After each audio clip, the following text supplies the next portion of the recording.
We've got the vehicles back now, which is great. They were a couple of weeks later than we expected, but don't think the weather in the Atlantic was that clement.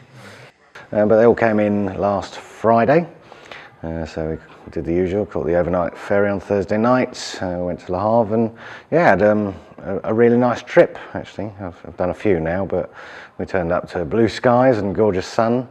There wasn't a flat tyre in sight, everything started. We're halfway through it, you know.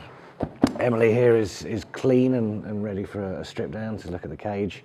Gordon, which is behind the camera, is still dirty but has had its list and just needs, it's the final thing to steam clean now actually. And the truck's got a new windscreen in it and a new side window, so it's weather tight again.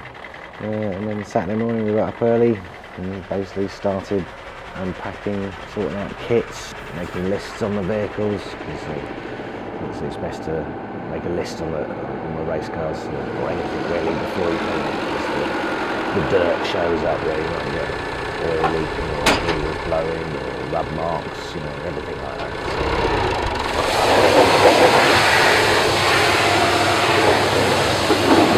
Cleaning the vehicles is more like you push sand around for a few hours until it finally disappears. They don't just clean as simple as that.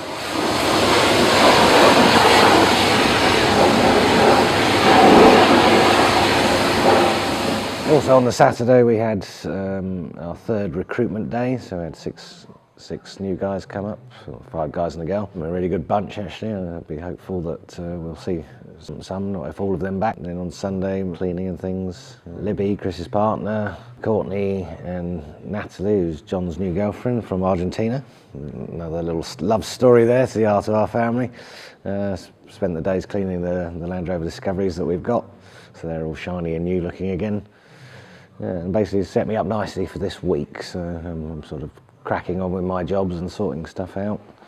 And yeah, by the end of this week I'm hoping to have Gordon's engine apart and maybe a good bit of the bodywork off Emily, so we start taking photographs, sorting out what parts we need and getting the cars back running and then on to the next stage of getting them race ready again. It's going to be a busy month. There's a lot of work to do on the cars. Obviously there's the engine on Gordon, needs stripping and finding out exactly what's gone wrong internally in it and fixing that. We need to look at the cage and the structural damage on Emily and give Joy a bit of a birthday and a tune-up and do a bit of engine work on that. And yeah, basically get the cars moving along and start on Rat-Cat as soon as time allows. But I'll work with what we've got at the moment and free the space up in the workshop. The one thing that we have got going though is our Art of Our Experience Day, so a taste of Dakar. That's put on by Fruitful Events, which is Julia and my sister Francesca. And yeah, that's a day where we basically get a whole bunch of people, various people, so there's some of Fruitful's contacts, possible clients, our sponsors, possible future sponsors, maybe some celebs thrown in there as well. And we basically sort of try and give them a taste of Dakar as well as we can do in England. There's 3 zones. So one zone will be riding in the Wildcats while sort of reading tulip notes and giving that sort of taste of the driver-navigator combo while in the car. Zone 2 will be a blindfold driving zone to show that, again, the contact between driver and navigator and the trust.